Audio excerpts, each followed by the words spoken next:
नमस्कार, हितगुज कार्यक्रमामध्ये आपलं स्वागत. मी प्रशांत सोनार. हितगुज कार्यक्रमाच्या माध्यमातून आपण नेहमी चर्चा करत असतो ती आजारांच्या संदर्भातली, आजारांवरती उपचार कोणते आहेत, त्यांची लक्षणं कोणती असतात आणि विशेषतः प्रतिबंधात्मक उपाय कोणते असतात किंवा शस्त्रक्रिया कोणत्या पद्धतीने करावी लागते, कधी करावी लागते, शस्त्रक्रिया करावी की न करावी या संदर्भातले आपण मार्गदर्शन घेत असतो. आणि आजचा देखील आपला विषय जो आहे तोही महत्त्वाचा आणि त्यासाठी आपल्याकडे आलेले आहेत डॉक्टर अमोल कुमार पाटील. सर, कार्यक्रमामध्ये आपलं स्वागत. नमस्कार. आजचा जो विषय आहे तो अत्यंत महत्त्वाचा आहे आणि ह्या विषयावरती मार्गदर्शन करायला आले आहेत डॉक्टर अमोल कुमार पाटील. यांनी MBBS केलेला आहे, MS जनरल सर्जरीमध्ये आहेत, DNB यूरोलॉजीमध्ये आहेत, त्याचसोबत ते प्रमाणित रोबोटिक सर्जन देखील आहेत. त्याचबरोबर ते एक संस्थेचे मेंबर देखील आहेत, MNAMS या संस्थेचे मेंबर आहेत. डॉक्टर अमोल कुमार पाटील हे अपोलो हॉस्पिटल्स नवी मुंबई येथे यूरोलॉजी, यूरो ऑन्कोलॉजी, किडनी प्रत्यारोपण आणि रोबोटिक सर्जरीचे वरिष्ठ सल्लागार म्हणून काम पाहतात. त्यांना यूरोलॉजी आणि मूत्रपिंड प्रत्यारोपणाच्या क्षेत्रात 15 वर्षांचा अनुभव आहे.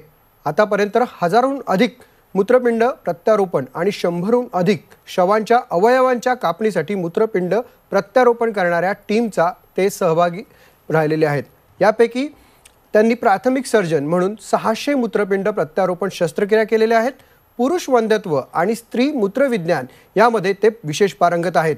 त्यांनी रोबोटिक डोनर नेफ्रेक्टोमी प्रोग्राम सुरू केलेला आहे आणि 30 रोबोटिक डोनर नेफ्रेक्टॉमी केलेल्या आहेत.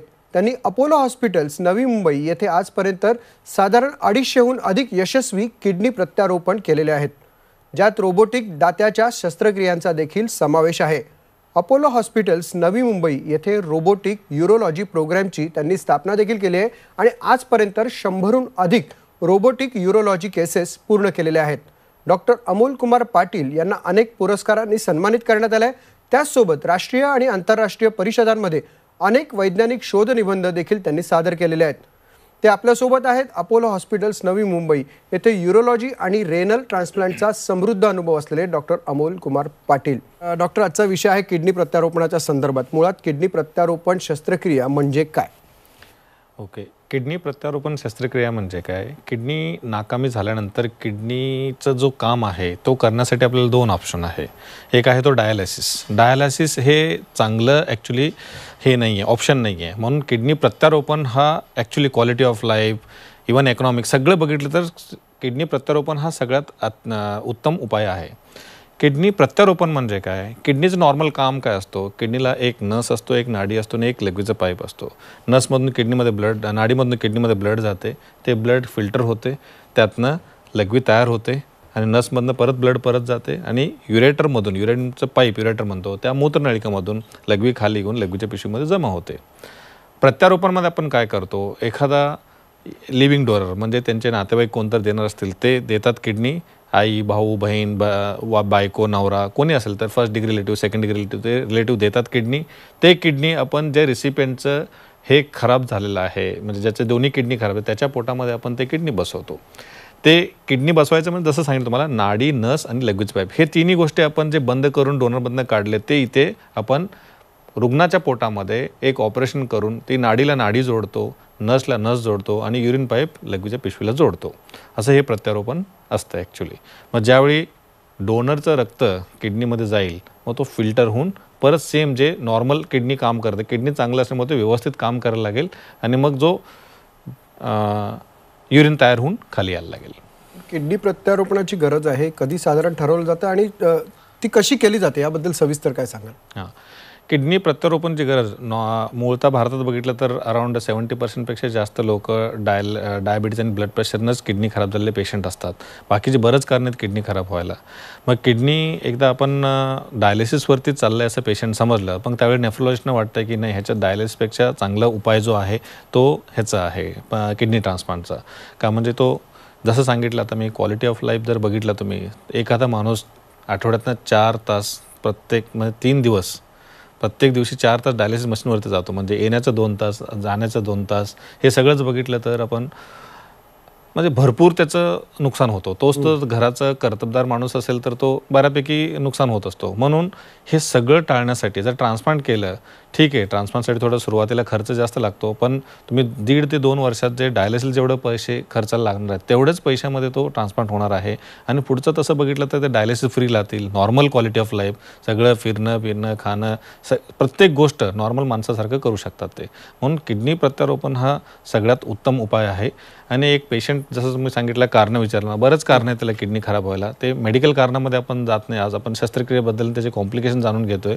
म्हणून एकदा तो आयडेंटिफाय झाला मग त्यानंतर आपण त्यांच्या घरातले डोनर शोधायला लागतो. त्यांच्या घरात कोण आहेत, आई बहीण आहे, मग आपण बऱ्याच गोष्टी बघायला लागतो. मग प्रत्येक माणूसच सेम ब्लड ग्रुप पाहिजे. आता असंही नाही की सेम ब्लड ग्रुप पाहिजे असंही काही नाही आहे. वेगवेगळं ब्लड ग्रुप जरी असेल तरी आपण वेगवेगळ्या ब्लड ग्रुपचं पण प्रत्यारोपण करू शकतो. एखाद्याचं ए पॉझिटिव्ह ब्लड ग्रुप आहे, एखादं बी पॉझिटिव्ह आहे, म्हणजे रिसिपियंटचं बी आहे, डोनरचं ए आहे, तरी आपण करू शकतो. असं गरज नाही की बीच पाहिजे किंवा डोनर ओ पॉझिटिव्हच पाहिजे, असं काही गरज नाही. आजकाल ए बी इनकम्पॅटेबल किडनी ट्रान्सप्लांट म्हणतो आपण, त्याचे आपण पुढे डिस्कस करूया. त्याच्यात की एखाद्याला ए पासून बीला मग प्रॉब्लेम काय असतो, जो डोनर एचा आहे आणि रिसिपेंट बीचा आहे, तर मी बी रिसिपेंटच्या म्हणजे जो किडनी ज्यांना मिळणार आहे त्याच्या अंगात एच्या अगेन्स्ट अँटीबॉडी असतात. मग आपण ते अँटीबॉडीचा टायटर करून घेतो. त्या टायटरमध्ये किती हाय आहे, कमी आहे, तर जास्त असतील अँटीबॉडी तर रिजेक्ट होण्याचे चान्सेस, म्हणून आपण ते अँटीबॉडी प्लाझ्मा एक्सचेंज करून काढतो. असं काढल्यानंतर तो किडनी रिजेक्ट होण्याचा चान्सेस फार कमी असतात. मग आजच्या डेटमध्ये किडनी प्रत्यारोपण वेगवेगळं विसंगत ब्लड ग्रुप असले तरी करता येते आणि व्यवस्थितपणे करता येते. डॉक्टर, तुम्ही शस्त्रक्रियेच्या संदर्भातले सांगतायत, प्रत्यारोपणाच्या संदर्भातले सांगतात, पण शस्त्रक्रिया म्हटलं ना की गुंतागुंत आहे किंवा त्यात धोके आहेत असं माझ्यासारख्या सामान्य माणसाला वाटतं. तर नक्की काय असतात ते? आता किडनी प्रत्यारोपण म्हणजे ह्याच्यात 2 ऑपरेशन आहेत. एक आहे तो डोनर ऑपरेशन, दुसरा आहे तो रिसिपेंट ऑपरेशन. डोनर म्हणजे जो दाता देणार आहे तो, रिसिपेंट म्हणजे ज्याचे प्रॉब्लेम आहे. डोनर ऑपरेशनमध्ये सगळ्यात महत्त्वाचं आजकाल आपण जे करतो डोनर ऑपरेशन, पूर्वी व्हायचं तो ओपन ऑपरेशन, इथून इथंपर्यंत मोठं एक 15 ते 20 सेंटीमीटरचं कट असायचं. आजच्या डेटमध्ये आपण जे करतो लॅप्रोस्कोपी किंवा रोबोटिक ऑपरेशन करतो. लॅप्रोस्कोपी किंवा रोबोटिक ऑपरेशनमध्ये 3 छोटे होल करतो. त्या होलमधनं किडनीचे, जसं तुम्हाला सांगितलं, अवयव असतात जे नाडी, नस आणि लघवीचं पाईप, ह्या तिन्ही गोष्टींना आपण आयडेंटिफाय करतो आणि त्याला क्लिपद्वारे बंद करतो. ओपन ऑपरेशनमध्ये धाग्याने बांधायचो, इथे क्लिपद्वारे बंद करतो. हे जे बंद करतो ते क्लिप्स बऱ्यापैकी आपण वर्ल्ड वाईड जे वापरतात, FDA अप्रूव्ड असतात, ते स्टँडर्ड असतात, तेच वापरत असतो. पण हे वापरत असतानासुद्धा 1000 डोनर ऑपरेशन केले तर एक 3-4 पेशंटमध्ये असं होऊ शकतं की तो क्लिप ब्लड प्रेशर वाढल्यामुळे निघू शकतो आहे, निघाल्यामुळे तो ब्लिडिंग होऊ शकतो आहे. हा एक डोनरमध्ये रिस्क असतो. हा थोडंसं मग तसं विचार केला तर 1000तनं 2-3 पेशंटमध्ये हे खूपच रेअर आहे, पण होण्याची शक्यता आहे. हे एक सोडलं तर दुसऱ्या कुठल्याही ऑपरेशनमध्ये जसं रिस्क असतात, जसं तुम्ही अपेंडिक्सचं ऑपरेशन बघा, पित्ताशयाचं ऑपरेशन बघा, किंवा कुठलेही ऑपरेशन असतं त्याच्यामध्ये जसं रिस्क असतात तसंच ह्या ऑपरेशनमध्ये पण रिस्क असतात. म्हणजे इन्फेक्शन होणं, टाके जुळून येणं, टाके जुळून आले तरी ते व्यवस्थित जुळून येणं, परत टाके घालायची गरज पडणं, पू होणं, हे सगळे किरकोळ गोष्टी आहेत आणि ह्याचंही प्रमाण फार कमी असतात. 100 ऑपरेशन केलं तर आपण 2-3 पेशंट तसंच होऊ शकतात. सर्वसाधारणपणे बघितलं तर 100पैकी 97-98 पेशंटना कुठलेही असं प्रॉब्लेम येत नाही आणि व्यवस्थित ते 3ऱ्या किंवा 4थ्या दिवशी घरी जातात. लॅप्रोस्कोपीने केल्यामुळे किडनी काढायचा जो कट असतो तोही जेवढं किडनी साईज असते, म्हणजे 6 ते 7 सेंटीमीटर, तेवढ्याच साईजमधनं आपण किडनी बाहेर काढतो. त्याच्यामुळं तो कट छोटा असल्यामुळे हिलिंग पण फास्ट होतो, रिकव्हरी फास्ट होतो. पेशंट नॉर्मली आपण पहिल्या दिवशी, ऑपरेशनच्या दुसऱ्या दिवशी एक लघवीचं पाईप असते, ड्रेन पाईप असते, काढतो आणि त्याच्या नेक्स्ट डेला डिस्चार्ज करतो. म्हणजे हॉस्पिटलमध्ये ॲक्च्युली किडनीचा डोनर 2 ते 3 दिवस असतो आणि रिसिपेंट 4-5 दिवस असतो. हे झालं डोनर सर्जरीचे प्रॉब्लेम. आता रिसिपेंट सर्जरीचा प्रॉब्लेम म्हटला, रिसिपेंट सर्जरी एक कॉम्प्लेक्स ऑपरेशन असतो. ह्याच्यामध्ये आपण जसं तुम्हाला सांगितलं, रिसिपेंटचे जुने जे दोन्ही किडनी खराब जरी झाले असतील तरी आपण ते किडनी काढत नाही. समजा त्या किडनीमध्ये मुतखडा असेल, ते इन्फेक्शन असेल, त्या किडनीमुळे नवीन येणाऱ्या किडनीला प्रॉब्लेम होत असेल तर तो आपण किडनी काढतो. तसं काही नसल्यामुळे ते किडनी आपण काढत नाही. किंवा किडनी जुनं त्यांचं एक पॉलिसिस्टिक किडनी डिसीज म्हणून आजार असतो, त्याच्यामध्ये किडनी भरपूर मोठी झाली असते, जागाच नसते पोटात किडनी बसवायला, त्यावेळी आपण ते काढतो आणि तिथं त्या जागेला नवीन किडनी बसवतो. पण कॉमनली जर बघितलं तर आपण लिव्हर आणि हार्टसारखं ते काढून त्याच जागेला बसवतो असं नाही आहे. जुनं किडनी तसंच खराब झालं असतं ठेवतो आपण आणि नवीन किडनी जो असतो तो पोटात बसवतो. मग किडनी बसवायचं ऑपरेशन म्हणजे काय? नाडी, नस आणि लघवीचं पाईप. काही किडनीना 2 नाडी असतात, 3 नाडी असतात, पण 2 नाडी असेल तर दोन्ही नाडी जोडायला लागते. एखादा नस आपण बांधता येते छोटी असेल तर, पण नाडी जसं बांधता येत नाही, नाडी जोडायला लागतं. म्हणजे किडनीमध्ये किडनीचा जो पार्ट आहे तो प्रत्येक पार्टमध्ये रक्त जाऊन फिल्टर व्हायला पाहिजे. मग नाडी जोडायचं म्हणजे काय? त्या पोटात एक आयलियाक वेसल्स म्हणून असतो, त्याला आपण होल बनवतो आणि ही नाडी असं आणून ठेवून त्याला शिवून करतो. हे जे नाडीने नस जोडतो, 100 ऑपरेशन जर केले तर ह्याच्यामध्ये असं बघितलं गेलं की 2 ते 3 किंवा कधी कधी 4 पेशंटमध्ये रक्तस्राव होण्याचा चान्स असतो. ते टाके सुटण्याचे, फुटण्याचे, ब्लड प्रेशर वाढून किंवा नंतर 7-8 दिवसांनी इन्फेक्शन होऊन. कॉमनली जे ब्लिडिंग बघितले गेतं पहिले 24 तासातच आहे, त्याच्यानंतर नॉर्मली बघायला मिळत नाही. त्या 24 तास पहिले महत्त्वाचे असतात. त्याच्यामध्ये सगळ्यात एक सांगितलं कॉम्प्लिकेशन ब्लिडिंगचा, हे ब्लिडिंगचा एक रिस्क झाला. दुसरं काय होऊ शकतं, रक्ताची गोठळी, क्लॉट किंवा थ्रोम्बस. हे कुठेही आपण रक्तवाहिनीचं ऑपरेशन केलं तर ते होण्याची शक्यता असते. आपण औषध देत असतो की ते होऊ नये म्हणून, तरी होण्याची शक्यता असते. तसं काही झालं तर आपण ऑपरेशन करून औषधानेच त्याला विरघळायचा प्रयत्न करतो ऑपरेशननंतर. तसं काही झालं नाही, विरघळलं नाही तर ऑपरेशन करून ठीक करायची परत गरज पडू शकते. म्हणजे 100 ऑपरेशन ज्यावेळी करतो आपण, एक 2-4 पेशंटमध्ये कधी कधी असं होतं की ऑपरेशन थिएटरमध्ये परत पेशंटला घेऊन जायची गरज पडू शकते. हे झालं रक्तवाहिनीचे. नाडीला जिथं जोडतो तिथे एक गोष्ट होऊ शकते, त्याला आपण म्हणतो ॲनास्टोमोटिक स्टेनोसिस. हे सर्वसाधारणपणे 100 ऑपरेशन केले तर 2 ते 10% लोकांमध्ये पाहिलं गेलेलं आहे. नाडीला जोडतो ते जागेला बरोबर असं थोडंसं नॅरोईंग होतो. नॅरोईंग झालं की काय, की रक्तपुरवठा किडनीमध्ये व्यवस्थित होणार नाही आणि तो किडनी व्यवस्थित काम करणार नाही. अशा वेळेला आपण काय करतो, जसं हार्टचं एन्जिओग्राफी एन्जिओप्लास्टी करतो तसं किडनीच्या नाडीचं एन्जिओप्लास्टी पण करून स्टेंट ठेवता येते. तर हे झाले रक्तवाहिनीचे प्रॉब्लेम्स. आता दुसरं काय आहे पाईप, तिथे युरेटर म्हणतो आपण. युरेटर लघवीच्या पिशवीला जोडलेला असतो, जो युरिनचा पाईप आहे तो. तिथेही 2 गोष्टी घडू शकतात. एक आहे तो व्यवस्थित जुळून नाही आला तर लघवी पिशवीमध्ये जायच्या ऐवजी पोटातच जमा व्हायला लागेल, मग तो लघवी लिकेज म्हणतो आपण. तसं काही झालं तर परत एकदा ऑपरेशन थिएटरमध्ये घेऊन त्याला रिपेअर करायची गरज पडू शकते.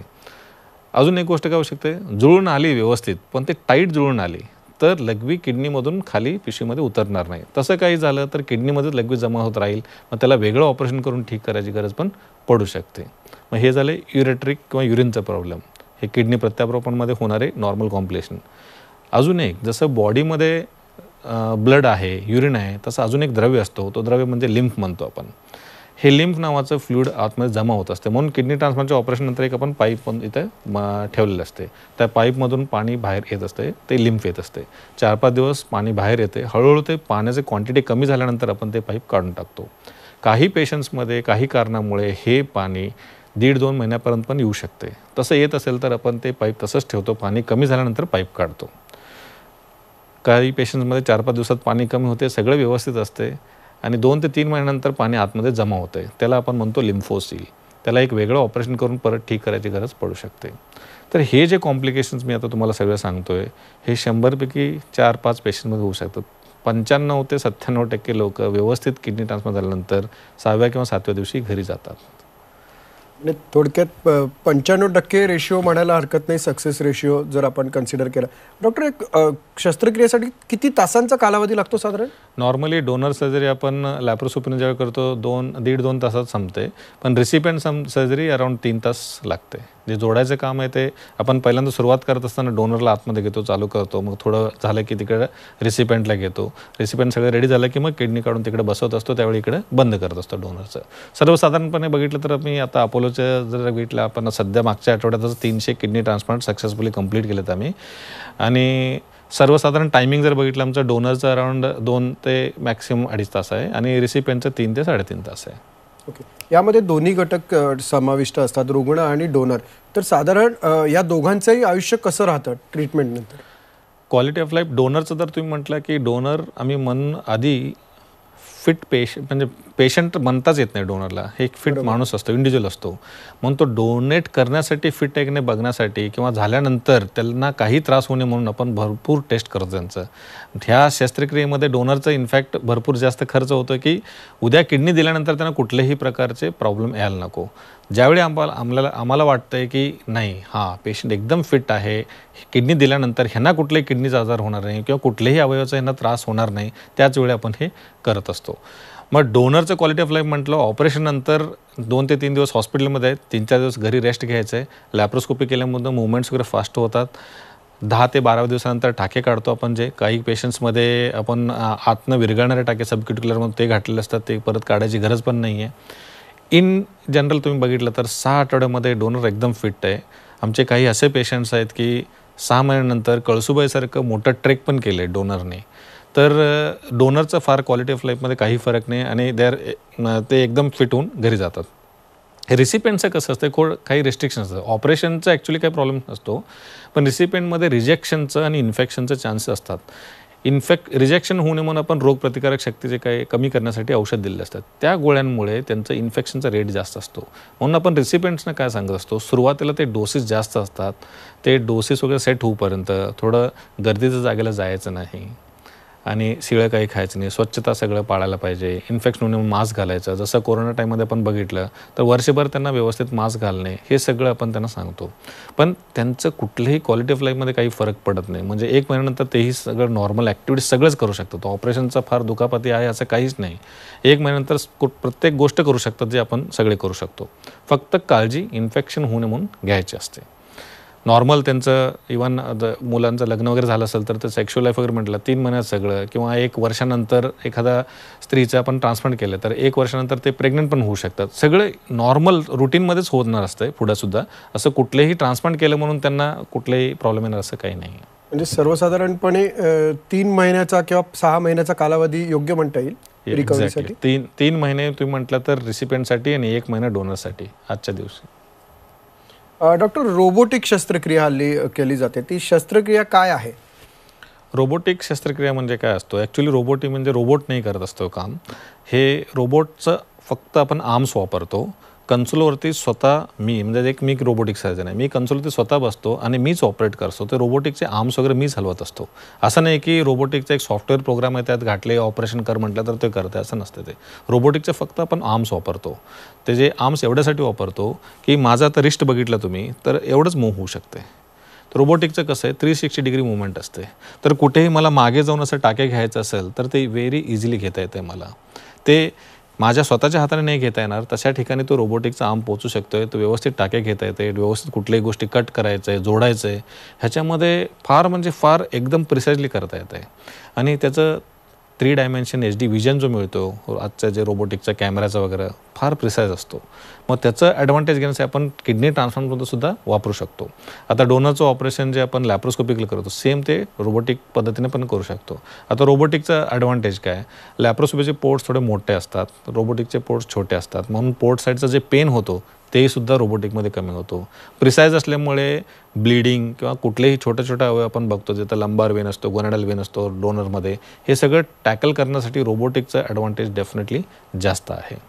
रिसिपेंट सर्जरीमध्ये आता बरेच रिसिपेंट्स असं असतात की म्हणजे पेशंट ज्यांचे ऑपरेशन आपण करणार आहे, किडनी बसवणार आहे, त्यांचं बरंच पेशंटच असं असतं की बऱ्याच वेळा एवढे ओबेस असतात की ट्रान्सप्लांट झाल्यानंतर ते इन्फेक्शन होण्याचे चान्सेस असतात. आणि ओबेसिटी कमी करून ट्रान्सप्लांटला या म्हटलं तर ते डायलिसिसवरती असतात आणि त्यांना ते शक्यच नसतो. मग आपण ओबेसिटी एक्सेप्ट करून त्यांचं ट्रान्सप्लांट करायचं आपल्याला कधी गरज पडते.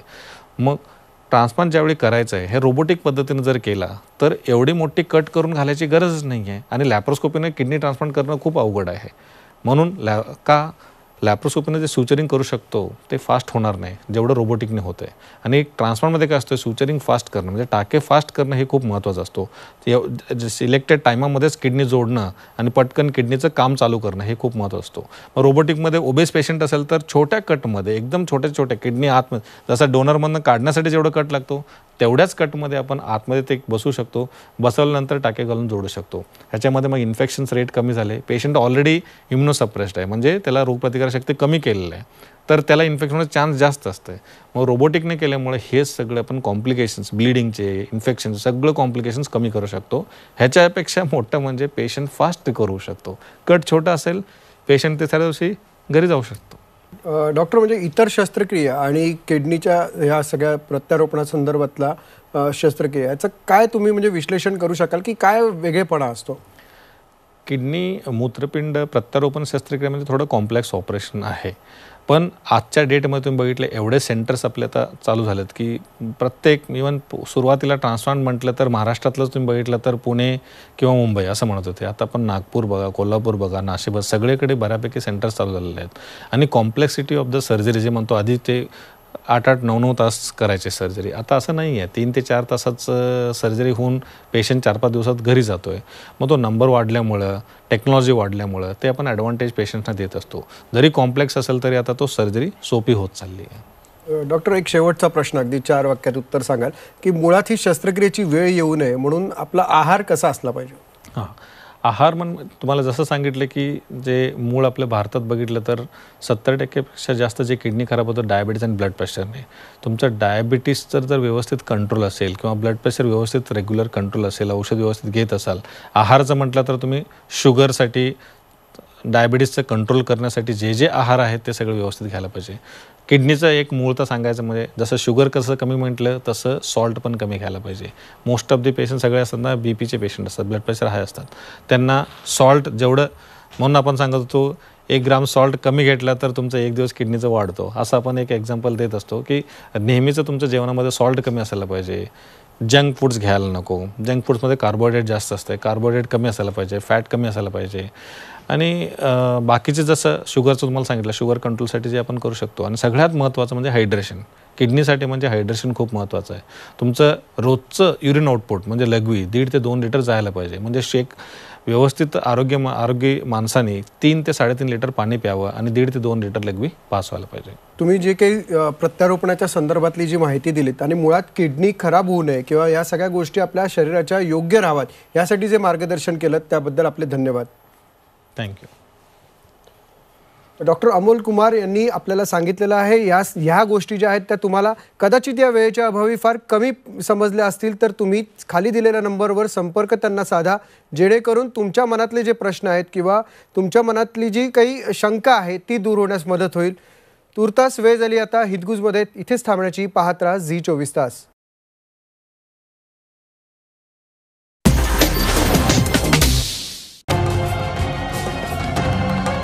छत्रपतींचा विचार म्हणजे